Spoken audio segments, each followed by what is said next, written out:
Alam niyo kung minsan ang pamagat ng aking sermon ay parang napakasimple ng paliwanag. Ngunit kung makikita ninyo sa ah, inyong harapan ang scriptural passages, ay masasabi natin na ito ay hindi naging isang simpleng usapin kung sino ang Kristiyano. Halimbawa, sa panahon natin ngayon, sino ba ang Kristiyano? Maaari bang sabihin natin ang Kristiyano ay ang mga taong sumasamba kapag araw ng Panginoon? Sila ba yung every Sunday ay nasa church? Sila ba ang mga Kristiyano? O sila ba yung mga Kristiyano na matapat na magbigay ng kanilang pananalapi sa iglesia o pagbigay sa kawang gawa? O sila ba yung mga taong tinatawag nating Kristiyano dahil sila'y nananalangin araw-araw? O hindi ah, mapang-away? Kaminsan, ito ay simpleng tanong, ngunit ang umiinom ng alak, masasabi ba nating sila'y Kristiyano? Ang naninigarilyo, ay masasabi ba nating sila'y Kristiyano? Nakita nyo? Kuminsan ay parang simpleng tanong na maaring mabilis sagutin, ngunit kapag yan na ang mga tinanong natin at batay sa salita ng Diyos, ay malaman natin kung ano ang naging paliwanag ng mga apostol ng Panginoong Hesukristo. Sa umagang ito ay ating tutunghayan ang Acts chapter 15. Ito ang kalagitnaan ito ang gitna ng aklat ng mga gawa. Kuminsan ay mayroon akong sinabi na ang gitna ng Biblia ay ang Acts 119. Hindi naman eksaktong gitna, pero pag hinati nyo ang Biblia, ay Psalm 119, sorry, at pag binuksan nyo ang Biblia, ay malapit na tayo makita doon sa Psalm 119, the heart of the Bible, ang sinasabi, ay ang pangangaral na ito ay patungkol sa salita ng Diyos, kung ano ang kadakilaan na ipinapayag ng salita ng Diyos, kung gaano kahalaga ang salita ng Diyos sa buhay ng isang mananampalataya. Ito yung gitna ng Biblia, Psalm 119. Ngayon, ang gitna naman ng aklat ng awit ay itong tinatawag nating pagtatalo at pagkakaroon ng konseho patungkol sa tanong, sino ba ang anak ng Diyos? May kahabaan itong aking teksto, kaya't maaring ako ay inyong sabayan muli sa Bible na Tagalog. Alam niyo, sa umaga, ang ating Biblia ang ginagamit at pangangaral ay sa ating wikang Tagalog. Pakinggan ninyo ang salita ng Diyos. Ito ay nasa Mga Gawa, Kabanatang 15, simula talatang 1 hanggang sa mga sumusunod. May ilang tao ang dumating mula sa Judea na nagtuturo sa mga kapatid, maliban na kayo'y tuliin ayon sa kaugalian ni Moises, hindi kayo maliligtas. Pagkatapos na magkaroon sina Pablo at Bernabe ng hindi maliit na pakikipagtalo at pakikipagsalungatan sa kanila, sina Pablo at Bernabe at ang ilan sa iba pa ay inatasang pumunta sa Jerusalem upang talakayin ang suliraning ito sa mga apostol at sa matatanda. Kaya't isinugo sila ng iglesia sa kanilang paglalakbay at pagdaan nila sa Phoenicia at Samaria. Iniulat nila ang pagbabagong loob ng mga hentil at sila'y nakapagbigay ng malaking kagalakan sa lahat ng mga kapatid. Nang sila'y makarating sa Jerusalem, tinanggap sila ng iglesia at ng mga apostol at ng matatanda at iniulat nila ang lahat ng bagay na ginawa ng Diyos sa pamamagitan nila. Subalit, ang ilang mananampalataya na kasama sa sekta ng mga Pariseyo ay tumayo at nagsabi, kailangan sila'y tuliin at utusang sundin ang kautusan ni Moises. Nagtipon ng mga apostol at ang matanda upang pag-usapan ang bagay na ito. Pagkatapos ng maraming talakayan, tumindig si Pedro at sinabi sa kanila, "Mga Ginoo, mga kapatid, nalalaman ninyo na noong mga unang araw ay pumili ang Diyos sa inyo na sa pamamagitan ng aking bibig ay mapakinggan ng mga hentil ang salita ng Ebanghelyo at sila'y manampalataya. At ang Diyos na nakakaalam ng puso ng tao ay nagpatotoo sa kanila sa pamamagitan ng pagbibigay sa kanila ng Espiritu Santo, tulad na nangyari sa atin. At tayo'y hindi niya itinangi sa kanila, ngunit nilinis ang kanilang mga puso sa pamamagitan ng pananampalataya. Kaya ngayon, bakit ninyo sinusubok ang Diyos? Sa pamamagitan ng paglalagay ng pamatok sa batok ng mga alagad na kahit ang ating mga ninuno ni tayo ay hindi na kayang dalhin. Ngunit naniniwala tayo na maliligtas tayo sa pamamagitan ng biyaya ng Panginoong Hesus. Na tulad naman nila, tumahimik ang buong kapulungan at kanilang pinakinggan sina Bernabe at Pablo na isinasalaysay ang mga tanda at mga kababalaghang ginawa ng Diyos sa pamamagitan nila sa gitna ng mga hentil. Nang matapos na silang magsalita, ay sumagot si Santiago, "Mga kapatid, pakinggan ninyo ako." Ipinaliwanag na ni Simeon kung paanong unang dinalaw ng Diyos sa mga hentil upang kumuha sa kanila ng isang bayan para sa kanyang pangalan. At dito'y sumasang-ayon ang mga salita ng mga propeta tulad ng nasusulat. Pagkatapos ng mga bagay na ito, ako'y babalik at muli kong itatayo ang tolda ni David na bumagsak. Muli kong itatatag ang guho nito at ito'y aking itatayo upang hanapin ng nalabi sa mga tao ang Panginoon at ng lahat ng mga hentil na tinatawag sa aking pangalan. Sabi ng Panginoon na nagpakilala ng mga bagay na ito mula ng una. Kaya't ang hatol ko ay huwag nating gambalain ang mga hentil na nagbalik loob sa Diyos. Sa halip ay sumulat tayo sa kanila na sila'y lumayo sa mga bagay na pinarumi ng Diyos-Diyosan at pakikiapid at sa anumang bagay na binigti at sa dugo. Sapagkat mula sa mga unang salinlahi, si Moises ay mayroon sa bawat lungsod na nangangaral tungkol sa kanya dahil binabasa siya ng malakas tuwing Sabat sa mga sinagoga.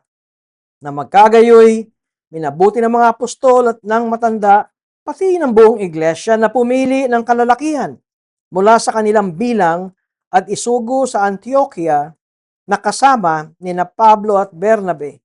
Isinugo nila si Judas na tinatawag na Barsabas at si Silas na mga nangungunang lalaki sa mga kapatid at isinulat sa pamamagitan ng kamay nila ang mga apostol at ang matanda at mga kapatid sa may kapatid na nasa hentil sa Antioquia at Syria at Cilicia ay bumabati.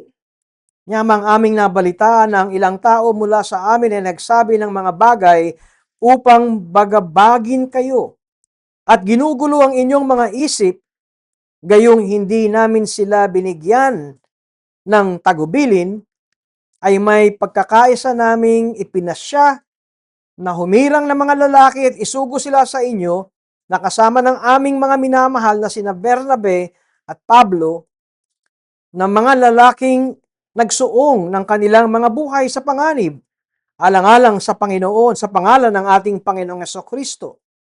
Kaya't isinugo namin sina Judas at Silas na magsasabi sa inyo ng gayon ding mga bagay sa pamamagitan ng salita ng bibig, sapagkat minabuti ng Espiritu Santo sa amin na huwag kayong pagpasanin ng higit na mabigat na pasanin, maliban sa mga bagay na ito na kailangan, na kayo'y umiwas sa mga bagay na inihandog, sa mga Diyos-Diyosan, sa dugo, sa mga binigti, at sa pakikiapid.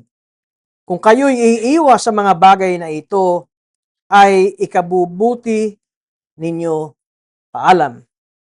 Kaya't nang sila'y makaalis na, pumunta sila sa Antioquia nang matipon na nila ang kapulungan ay kanilang binigay ang sulat. Nang ito'y kanilang mabasa, sila'y nagalak sa pangangaral. Nagpalain nawa tayo ng ating Panginoon sa pagbabasa ng kanyang salita. Panginoon, marami pong salamat. At ang kalayaan na pagtitipong tulad nito ay aming nararanasan sa aming bansa. At nawa habang naroon ang kalayaan namin, ay naroon namang bigyan po namin ng pagpapahalaga ang araw ng Panginoon, ang araw ng pagsamba, at kasama dito ang araw ng pag-aaral at pakikinig ng inyong salita. Dalangin namin Diyos sa tulong ng Espiritu Santo, kayo po ang siyang magbukas ng aming pangunawa sa paksa na aking ipangangaral sa kalagitnaan ng inyong mga anak. Ito ang aming dalangin sa ngalan ni Jesus. Amen. Kuminsan ang akala natin kapag ang lahat ay nagiging mabuti at ang pagkilos ng Espiritu Santo ay wala ng pagpipigil, ay tuloy-tuloy na ang magiging maganda nating pamumuhay bilang mga mananampalataya.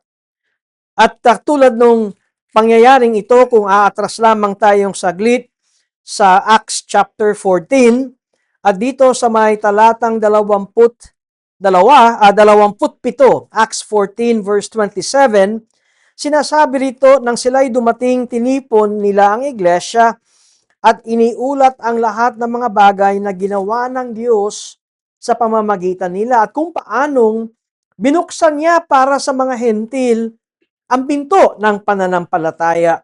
At ito ang napakagandang report na ibinigay ni Pablo at Bernabe sa kanilang lokal na iglesia. Parang nagkaroon ng masasabi nating gospel explosion.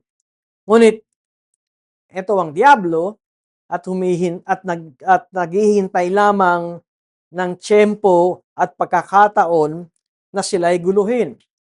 At dahil pagdating ng kabanatang 15 ay mayroon ng sabing dumating mula sa Judea na dumating sa kanila at ngayon ang kanilang sinasabi at tinuturo ay malibang kayo'y tuliin ay hindi kayo maliligtas.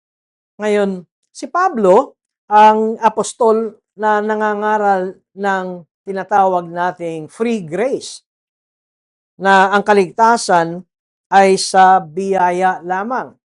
Katunayan, pag tinignan natin ang aklat ng mga gawa, ay talagang mapapamangha ang sinuman kung paanong dagsa-dagsa ang mga hindi mananampalataya. Nagsimula ito sa Jerusalem, napakaraming mga Hudyo.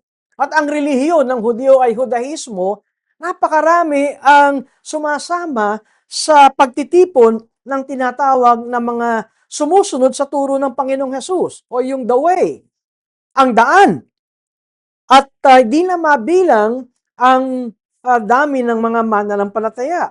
At ngayon, ang pagkalat ng ebanghelyo at pagdami ng mga naliligtas ay hindi lamang na-confine sa mga Hudyo, hindi lamang sa Jerusalem, kundi ito'y lumabas sa Judea, nandun pa rin ang mga Hudyo, at ito ay lumabas sa Samaria, at ito ay halo na ng mga Hudyo na mayroon ng halong o lahi na hindi mga Hudyo. Kaya iba na ang paraan ng kanilang pagsamba at umabot ito hanggang sa tinatawag nating Europa. At ito si Pablo na apostol ng mga hentil at ang kanyang itinuturo ay ang kaligtasan ay sa pamamagitan ng biyaya lamang. Kaya unang tanong, ah, paano natin masasabi na ang isang tao ay totoong Kristiyano? Ang ating mabilis na sagot batay sa ating binasa ay ang mga taong pinananahanan ng Espiritu Santo. Ito yung sinabi ni Apostol Pedro ng kanyang nang siya'y tumayo dahil nagtatalo ang mga Kristiyanong ang background ay galing sa sekta ng Pariseo. At eto ngayon ang dala-dala ni Pablo at Bernabeng balita na mayroong mga hentil na tumanggap sa Panginoon. At ang unang sinabi ni Pedro ay kanyang naranasan nang siya'y pumunta sa ah, sambahayan ni Cornelio na isang hentil at nakita niya kung papaano na sila ay sumampalataya sa Diyos. Alam niyo, ang naging ebidensya nito ay doon sa aklat ng gawa ay nagsalita ng ibang wika ang 120 na mga Hudiyong mga alagad ng Panginoong Hesus. At yun din ang nakita ni Pedro nung siya ay nasa tahanan o sambahayan ni Cornelio na mayroon din silang pagsasalita ng ibang wika. Hindi ko sinasabi na kapag tayo nagsalita ng ibang wika, yun ang ebidensya na ikaw ay ligtas. Alam niyo, nakakalungkot. Mayroong grupo ng mga Pentecostals na requirement nila yon para masabing ikaw ay Kristiyano, kailangan ikaw ay magsalita ng tongues. Ngunit pag dinignan natin, wala nang uling nabanggit na sa pagsasalita ng ibang wika dito sa Aklat ng Gawa. At ano ang point nito? Ito'y ginamit ng Diyos upang ipakita ang mga Hudyo'y nagsalita ng ibang wika bilang ebidensyang tinanggap nila ang Espiritu Santo. Ang mga Hentil ay nagsalita rin ng ibang wika bilang ebidensya ng pagtanggap nila ng Espiritu Santo. Pagtapos noon, ay wala na tayo makikita ng speaking in tongues. At mayroon maaari kayo masabi sa Corinthians na sinabi ni Apostol Pablo ang patungkol sa pagsasalita ng ibang wika sa worship service, pero sinabi ni Pablo, pag di mo kayang ipaliwanag yan, tumahimik ka.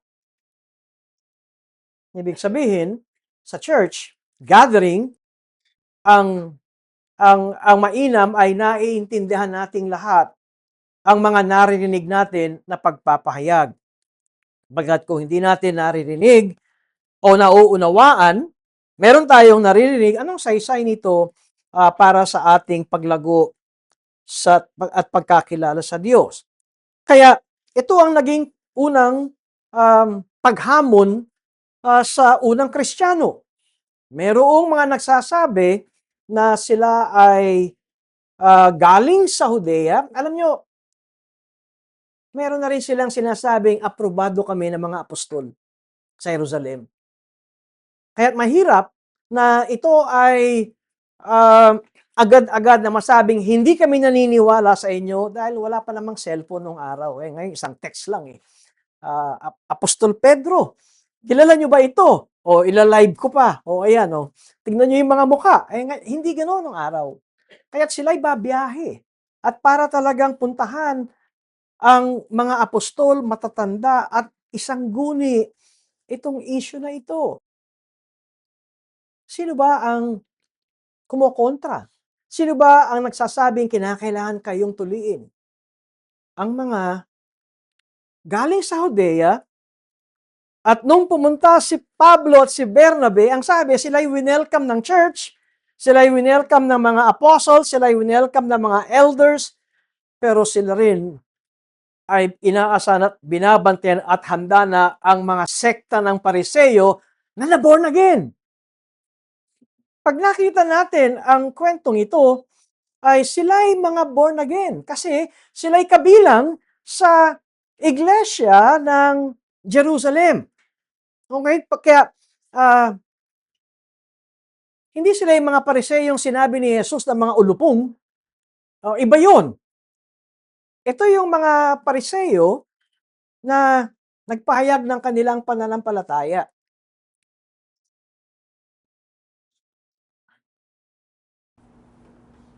Ngunit ito rin ang mga mga mananampalataya na hindi mabitawan ang kanilang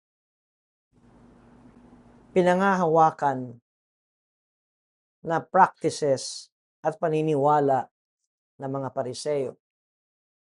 Ano yung point ko rito? Ang point ko rito ay merong mga naliligtas at nasa membership ng lokal na iglesia na mayroong mga bagahe, kung tama yung aking salita, ng nakaraan at dala-dala pa rin nila ito sa kanilang pagiging mananampalataya. Ngayon, hindi ko sinasabing itong mga pariseyong ito ay agad na kampo ng Diablo. Matatandaan natin, wala namang sinabing sila ay may sungay at buntot. Ang ibig sabihin, sila ay nandoon sa iglesia ng Jerusalem at handang pakinggan ang report ni Pablo at ni Bernabe. Ang maliwanag lamang ay sila ay miyembro at kabilang ng Jerusalem Church. At sila rin ay mga galing sa sekta ng Pariseo. Ngayon, kapag tinignan natin, ano ba ang mga practices ng mga Pariseo? Ay napakarami. Sobrang dami ng listahan nila. Bawal ito, bawal ito, bawal ito. Ngayon, sila ay na-born again. At ngayon, member ng Jerusalem Church. Posible bang dala pa rin nila ang bawal ito, at bawal ito? At marahil ang isang pinipilit nila na kung bakit kinakailangan sila'y tuliin at ito ay nasa ilalim ng tinatawag na kautusan ni Moises at ang simulain nito ay galing kay Abraham. Si Abraham ay tinuli at si Jesus ay galing sa lahi ni Abraham. Kaya dahil sa laman, si Jesus ay isang Hudyo at ang tagapagligtas ay galing sa lahi ni Abraham at si Jesus din ay tinuli. Kaya't lahat na nagsasabing sila'y mga mananampalataya, noong mga panahong iyon ay dapat ding tuliin. At masasabi natin na ito ang naranasan ng early church. At hindi ito naging isang matahimik at peaceful na pag-uusap. Dahil sinabi sa verse 2 ng Acts chapter 15, pagkatapos na magkaroon sina Pablo at Bernabe ng hindi maliit na pakikipagtalo at pakikipagsalungatan sa kanila. So ito ay isang mainit, maingay, punong-puno ng damdamin na pagtatalo. Ang kaligtasan ay sa biyaya lamang ba? O ang kaligtasan ay biyaya ng Diyos at ikaw ay tuliin? O kaya sa panahon natin ngayon, ang kaligtasan ba ay biyaya lamang? O ang kaligtasan ba ay dapat buong araw ng Panginoon o buong araw ng Lord's Day, narito ka? Kapag di ka narito, di ka Kristiyano. Bakit ko sinasabi ang mga bagay na ito? Kasi kuminsan pag tinignan natin at ating binigyan ng panahon ng pagbubulay-bulay, parang nauulit ang iglesia ng Panginoong Hesus sa kaligtasan at pagdagdag ng requirement. Alam niyo, hindi ko sinasabing mag-half day na lamang tayo. Hindi yun ang aking pakay ng pagsamba sa Panginoon. Pero ang punto ko rito ay ang tunay na isang Kristiyanong naligtas sa biyaya lamang. Meron akong isang nabasa na isang mangangaral, ang kanyang description ng isang taong naligtas ito sa biyaya ng Diyos at yung puso niya ay parang isang bukal na nandun sa puso niya sa panloob, umaagos ang kagalakan at pagsamba sa Diyos. Hindi na ito yung sinasabing dapat ganito. O dapat pag umupo ka na diyan, bawal lang gumalaw. Di ba? O dapat ganito. Ang free grace ay hindi hinahaluan ng batas ng tao. At dahil sa nangyari dito sa mga pumunta sa Antioquia, alam nyo, ang ginamit na salita rito, binulabog talaga nitong mga Hudyo na ito ang Antioquia. At ito ay, ang ginamit sa Greek word ay parang a military word, a military term, na parang gusto mong sakupin ang church sa Antioch dahil sa pagdagdag ng dapat kayong tuliin.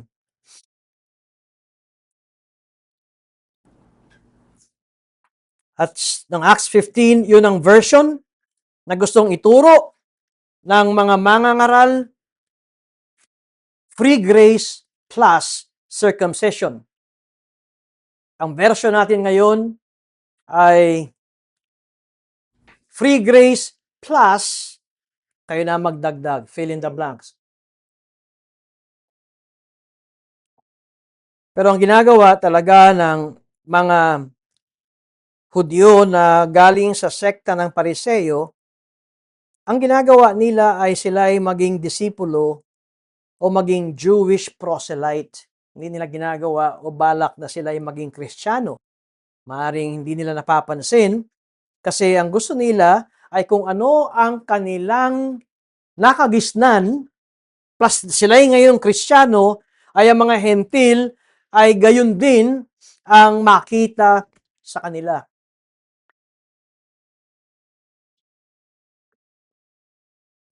Katulad ng, ba't ka nakahikaw? Nag-church ka nakahikaw? Bakit kami tattoo? Minsan, hindi natin napapansin na para bang sinasabi natin kapag ikaw ay may hikaw, kapag ikaw ay may tattoo, o kapag ikaw ay laging nakahawak doon sa may kabayong boteng kulay pula, ay hindi ka na Kristiyano. O pulang kabayo. Englishin nyo na lang yun. Bakit? Kasi ito yung bagahe nila na galing sa dati nilang paniniwala at relihiyon at katuruan. At nang sila ay naging mananampalataya, dala-dala pa rin nila ito. Yung, bakit ka naka-shorts? Bakit po? Kasamba tayo eh. Wala po kasi akong long pants. Baka gusto niyong bigyan niyo ako ng long pants. Ano ang ginagawa natin? Ang ginagawa natin ay pilit natin na ang mga taong ito ay gusto natin gayahin nila tayo. Para masabi natin na sila nga ay mga mananampalataya. Ngayon, dito sa Acts chapter 15, ang kabangga ng pangangaral ng biyaya lamang ay itong mga Pariseo na galing sa napakaraming mga panlabas na practices para maipakita nilang sila'y banal, para maipakita nilang mahal nila ang Diyos. Ngunit ang totoo ay ang lahat ng kanilang sinasabi ay panlabas. Bagaman maganda ang intensyon, ito yung point ko rito. Bagaman maganda ang intensyon ng mga taong ito, ngunit kung mapapansin natin, hindi ito ang totoong ipinapakita ng banal na kasulatan kung sino ang totoong Kristiyano. Sabi ni Pedro, sila ay pinananahanan ng Espiritu Santo. Ano naging ebidensya ni Pedro? Nagsalita ng ibang wika ang mga hentil. Sinabi ni Pedro at pagkatapos ni Pablo ni Bernabe na ito ay sa pamamagitan ng biyaya ng Diyos. Sinabi niya na bakit natin binibigyan ng mabigat na pamatok ang mga hentil? Tayo rin naman din natin nagawa ito. Pareho tayong naligtas sa biyaya ng Diyos. Kaya kung nanaig ang mga Pariseyo at tumahimik ang Pariseyong Kristiyano, ang tinutukoy ko, at tumahimik ang mga apostol, baka, at walang ginawa mga apostol, baka ngayon ay meron tayong dagdag sa systematic theology, salvation by circumcision. Ngunit hindi pinatahimik o hindi pinalampas ng mga apostol at mga matatanda sa church ang issue na ito. Gaano katindi ang pagtatalo? Kinakailangan ng apostol at elders ay humiwalay at pag-usapan ang bagay na ito. Tumayo si Pedro. Marahil, pag tinignan natin, ito ay hindi lamang yung may decorum ang debate. Ako sa tingin ko, ito ay may sigawan, namumula ang mga mukha na hindi pwede. Ganito dapat. At tumayo si Pedro. At ang unang-unang sinabi ni Pedro ay ang kanyang karanasan sa mga hentil na pinananahanan ng Espiritu Santo. Pangalawa ay si Bernabe at si Pablo at kanina ring ipinahayag ang kanilang karanasan. Ang isang magandang nakita ko rito nang may tumayo na at nagpapaliwanag, tumahimik sila. Maganda na makita natin kapag ang mga miyembro sa iglesia ay tumatahimik, ibig sabihin, handang makinig. Ang hirap kasi magturo yung parang, paano ito? Paano ito? Paano? Shh, tahimik muna, di ba? At tingnan natin, pakinggan natin ang sinasabi ng mga ngaral. Tumayo si Pedro, karanasan ng kanyang sinabi sa pamilya ni Cornelio na mga hentil. Nagpahayag si Bernabe. At pagkatapos tumayo si Santiago. Sino si Santiago? Si Santiago ang kapatid ni Jesus sa laman.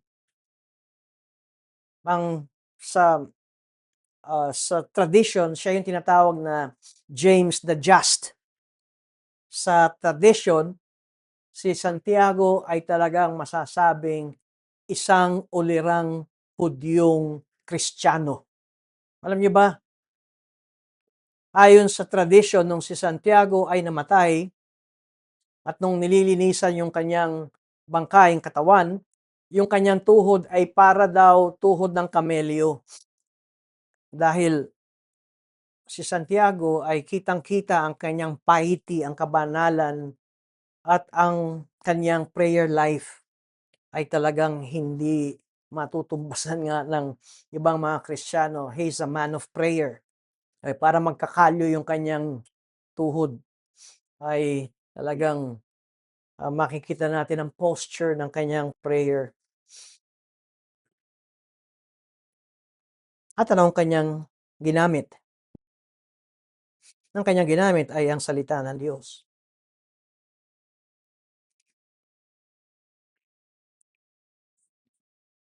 At sinabi niya, ang mga Kristiyano ay binubuo ng galing kay David at mga hentil.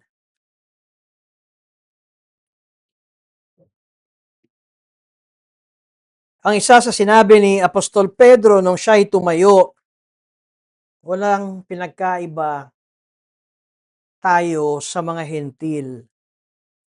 There is no distinction between us and them. Tayo'y pinagsama ng Diyos.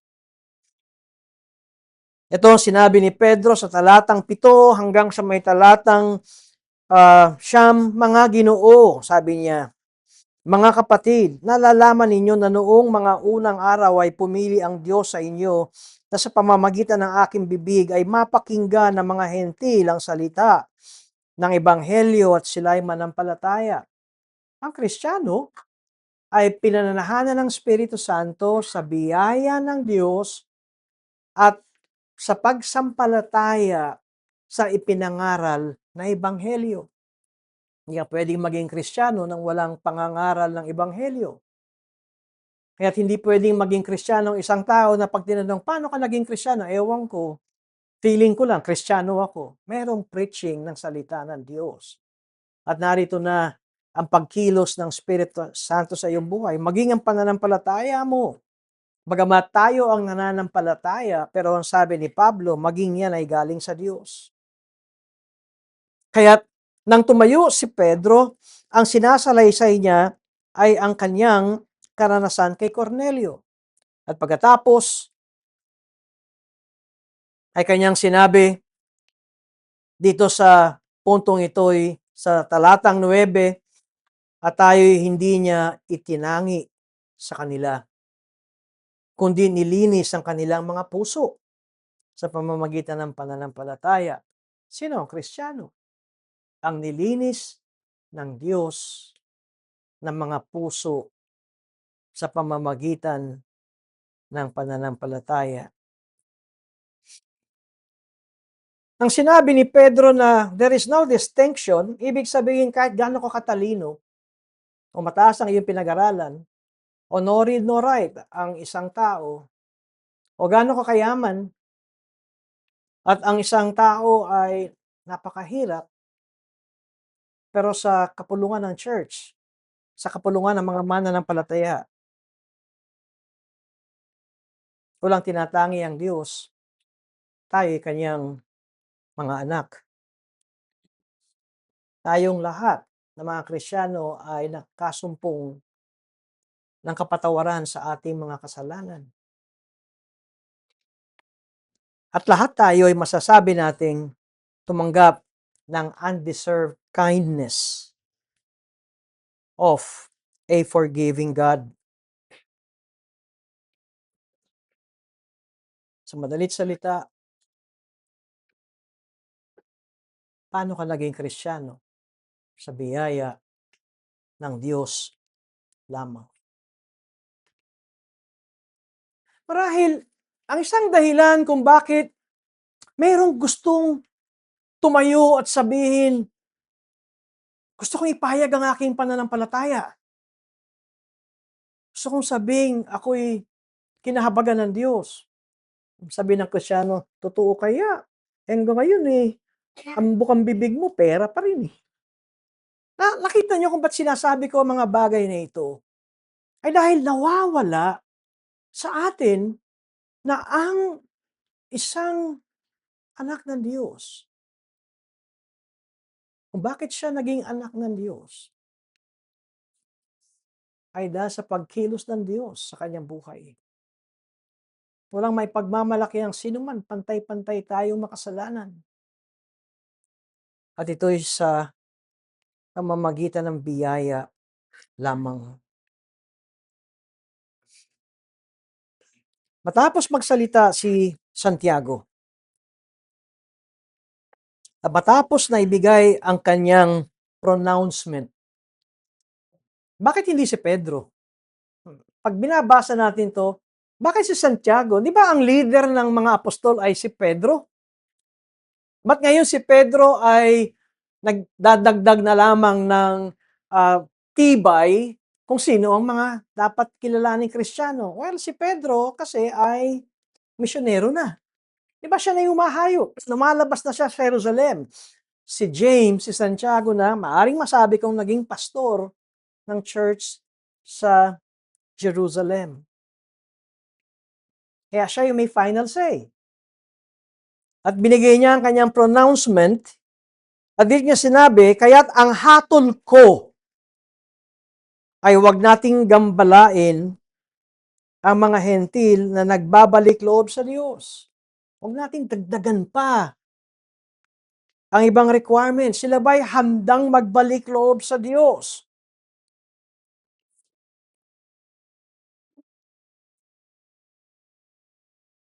At pagkatapos ang kanyang sinabi ay sa verse 20, sa halip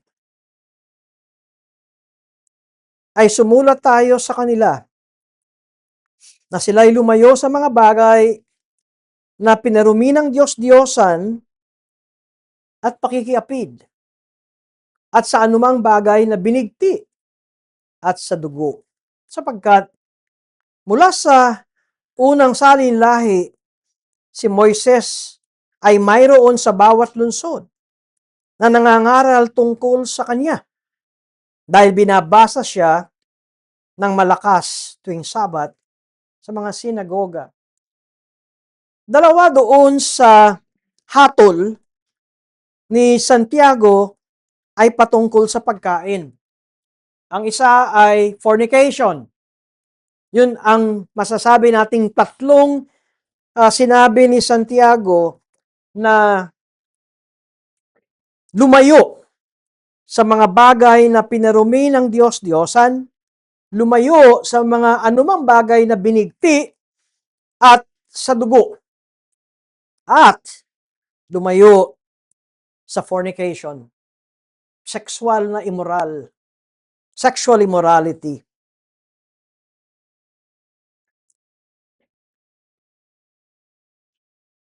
Natanong ba ninyo kung bakit ito ang naging hatol ni Santiago? Yung dalawa ay patungkol sa pagkain. Ibig sabihin, ito ay patungkol sa table fellowship. Paano magsasama ang mga Hudyo na galing sa Judaismo, ang mga galing sa sekta ng Pariseo, na mga naligtas, at ang mga hentil na ang kanilang pagkain ay sanay kumain sa mga binigti, sa mga pagkaing inihandog sa Diyos-Diyosan bago kainin, na ang mga dugo o ang mga Hudyo bago sila kumain ay talagang hinuhugasan ng mabuti ang karne. Ayaw nila makakita ng dugo sa karne. Kaya imagine niyo, ang mga Hudyo ay hindi kumakain ng steak na rare o medium rare. Dahil nandun ang dugo.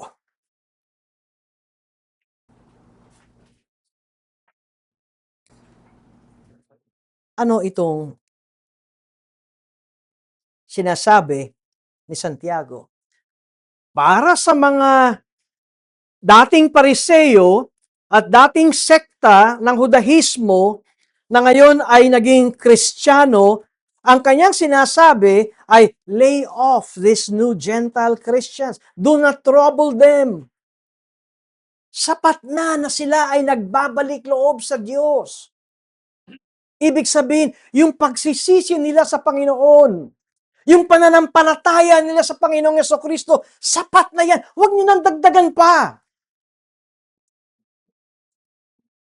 Ano naman ang sinabi ni Santiago para sa mga hentil na mga naging mananampalataya? Tatlo nga yung restriction. Bakit sinabi yung fornication? Dahil sa Antioquia ay merong templo doon na merong silang Diyos-Diyosan na pwede silang sumambang habang nagkakaroon ng sexual immorality sa iba. So yun ang kanilang way of worship, form of worship. Yung mga orgies na may prostitusyon. At naging bahagi na yun sa kanila. Hindi ko matandaan kung saan ko nabasa sa Antioquia, ang mga mag-asawang babae, bago sila nagpakasal sa kanilang mga asawa, nagkaroon na sila ng sexual na relasyon sa mga ibang mga dalaga na hindi sila nako-convict. Dahil ito ang naging kanilang kostumbre ng kanilang lugar. At sinasabi dito ni James, avoid fornication. Alam niyo dapat maipangaral natin ito hanggang sa ngayon. Dahil para bang napansin niyo sa panahon natin ngayon, ang ang ang mga tao ay para bang hindi na sa kanila ito hindi sila kinikilabutan o hindi sila talagang natatauhan. Para bang ang punto nila, "Sorry Lord, nagawa ko na naman. Sorry Lord, nagawa ko na naman." Wala talagang kilabot. Siguro kumpara natin nung mga panahon ng lolo at lola ko ay iba. Nakita niyo yung mga pananamit nga lamang nung una, di mo nga makita ang katawan. Ngayon sakali lang namin hanggang dito, eh. Pambahay ba yun? 'Pag tinignan ko, neneng lang ito, ah. Hindi ko sinasabing ako ay magdadagdag na huwag kayong magsuot ng gano'n, pero ang mga kabataan ngayon ay parang, eh, nagulat nga ako, minsan nakita ko, nasa mall, naka-bra. Hindi bra yan, ayan fashion. Hindi bra yan, eh. Bra lang yan na mahal. Alam mo, ginawang may fashion, pero bra yan. Tapos shorts na napakaikli. Ang point ay, well, gusto niya pakita yung kanyang sexing katawan. Bakit? Ano ang motibo mo? Bakit gusto mo ipakitang sexy ka? And so, avoid fornication. Ang church sa panahon natin ngayon ay dapat sa pulpito ay naipangangaral pa rin ito ng maliwanag. Hindi ka dapat namumuhay sa ganito. Kaya't avoid. Pero yung dalawa is another thing. Na unang-una, dahil ang mga hentil na ito ay bago sila kumain ng karne, ay inihahandog sa Diyos-Diyosan. Kaya't naroon yung avoid idolatry. Do not partake of meat that has been strangled or has blood in it. Dahil ito ang practice ng mga hentil sa kanilang pagkain. Binibigti at kasamang dugong kinakain. Ang point dito ni Santiago ay makikita natin sa verse 21. Sapagkat mula sa mga unang salinlahi si Moises ay mayroon sa bawat lungsod na nangangaral tungkol sa kanya dahil binabasa siya na malakas tuwing Sabat ng mga sinagogang. Ibig sabihin, kahit saan kayo pumunta, na dako, may sinagoga ng mga Hudyo.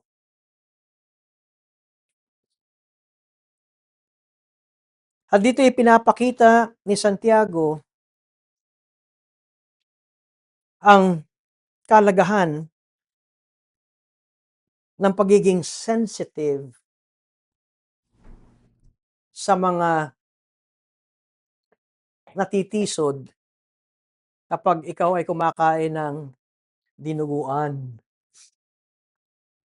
Totoo, marami pa rin mga Kristiyanong sumasakit ang kanilang damdamin kapag may dinuguan sa ating lunch fellowship siguro. Hindi ko alam.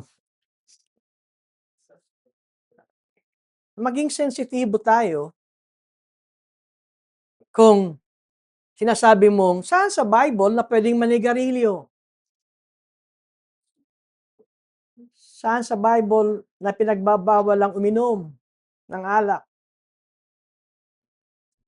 Pag nakita niyo yung proper balance, may mga Kristiyano, inibanghelyo ang pwedeng manigarilyo at pwedeng uminom at pwedeng magdinuguan. Alam niyo yung ibig ko sabihin?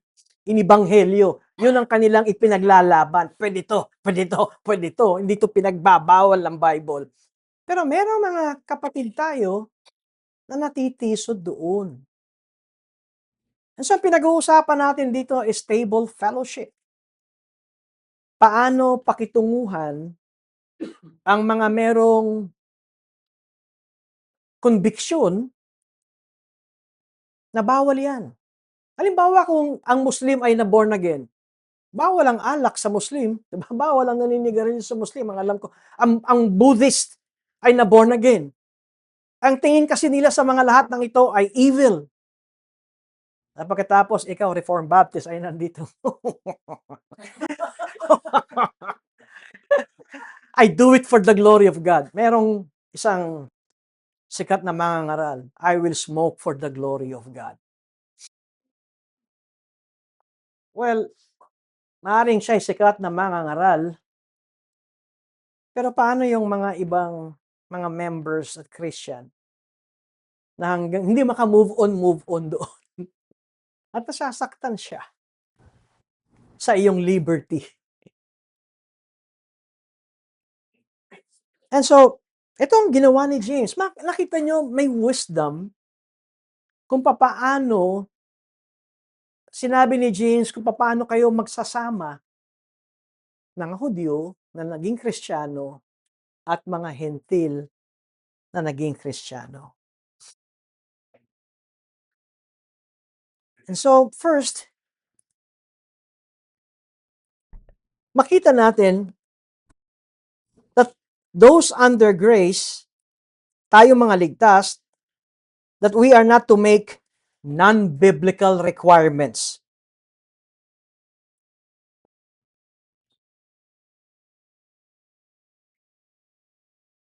Iwasan natin yung, sa church namin ganito eh.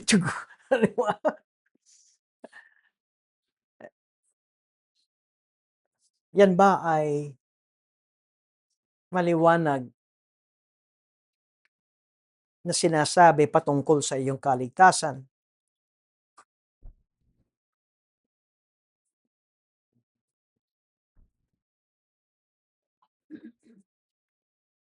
And number two, because we are saved by grace, free grace, we gladly restrict our freedom for the sake of others.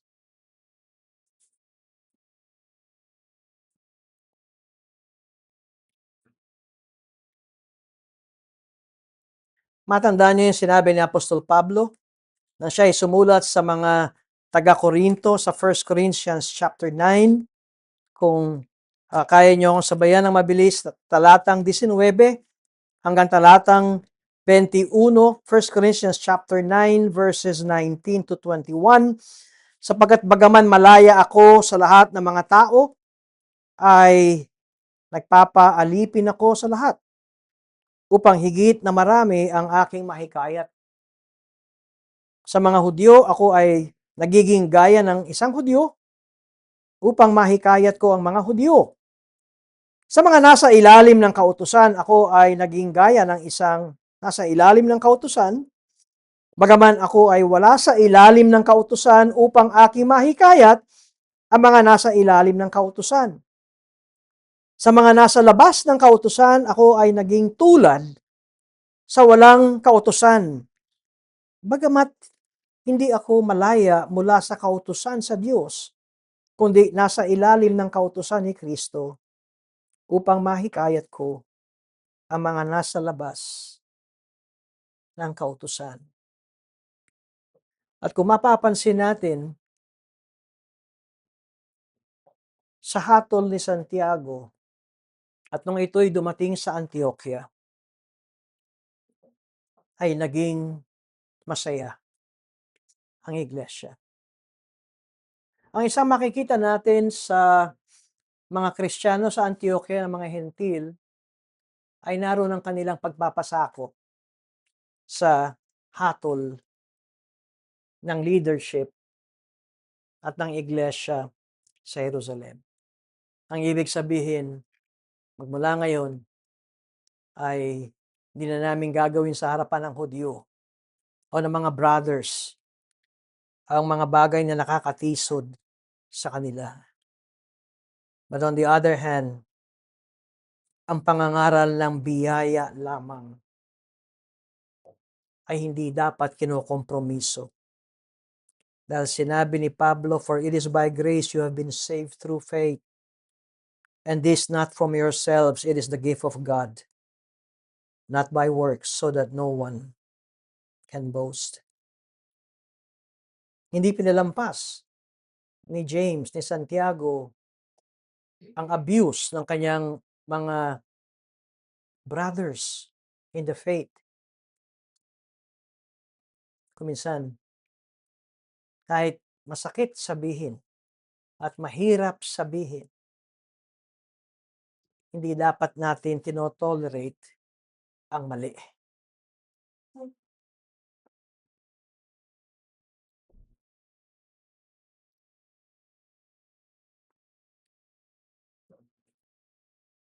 Nawa, sa simpleng tanong, sino ang Kristiyano? Ay matuto tayo sa naging kasunduan at desisyon ng early church. At may mga pagkakataong kinakailangan nating ituwid ang mga kapatid natin sa pananampalataya na nahuhulog sa kasalanan at mali ang ginagawa. Pero pagtutuwid na may pagmamahal. When we confront sin, tandaan natin, sila ay kapatid natin sa Panginoon. Kung sila ay kapatid natin sa Panginoon,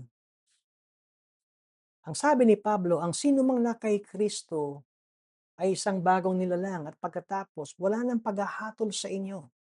There is no condemnation for those who are in Christ Jesus. Kung ikaw ay sumasampalataya kay Jesus, kung pinagsisiyan mo, tinalikdan mo ang iyong kasalanan, at ikaw ay sumampalataya kay Jesus, ang sabi ng salita ng Diyos, hindi kanya hahatulan. Kaya nga, ito nga ang isang bagay sa atin mga Kristiyano na maging maliwanag sa atin. Kung ang ating Panginoon ay hindi humahatol sa Kanya, bakit natin ibinabagsak at ibinababa ang kapatid natin?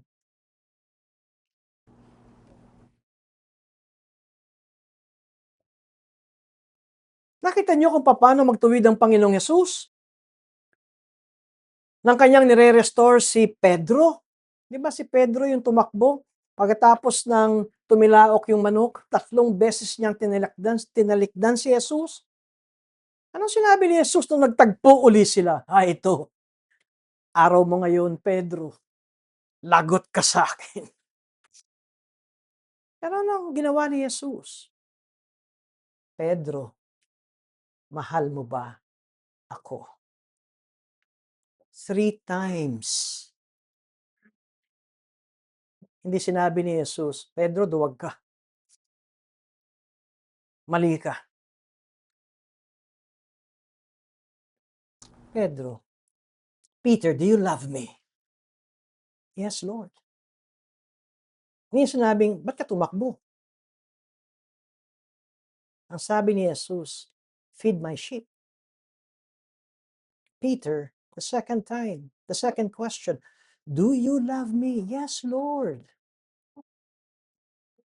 Feed my lamb.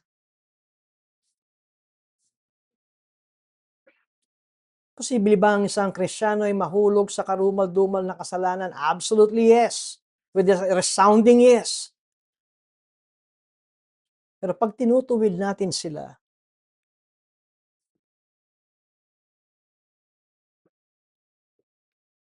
tuwidin natin silang kino-confront ang kasalanan, pero lovingly.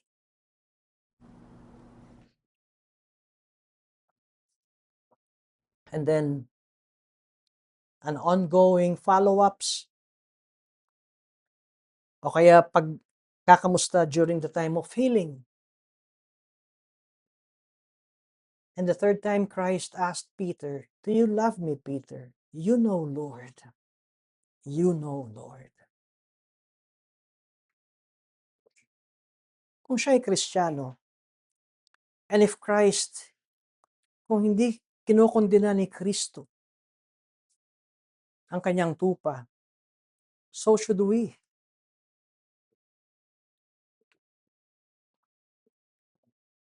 but we don't compromise sin.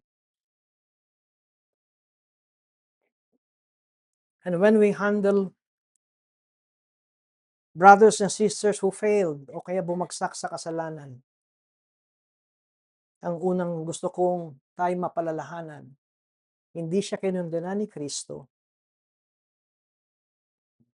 at maging maingat tayo na may pagmamahal na siya ay ating ibalik sa Panginoon.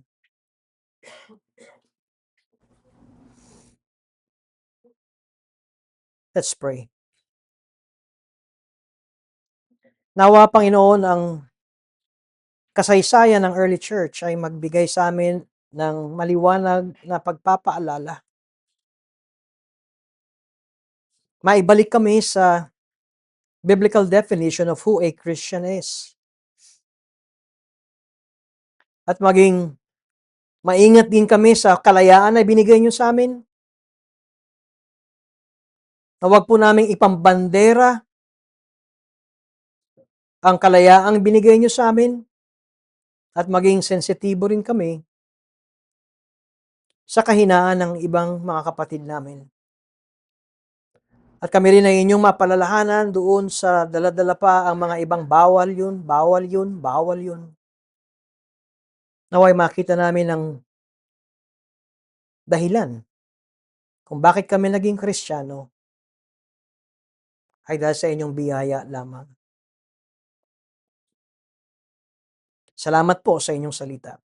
Sa ngalan ni Jesus. Amen.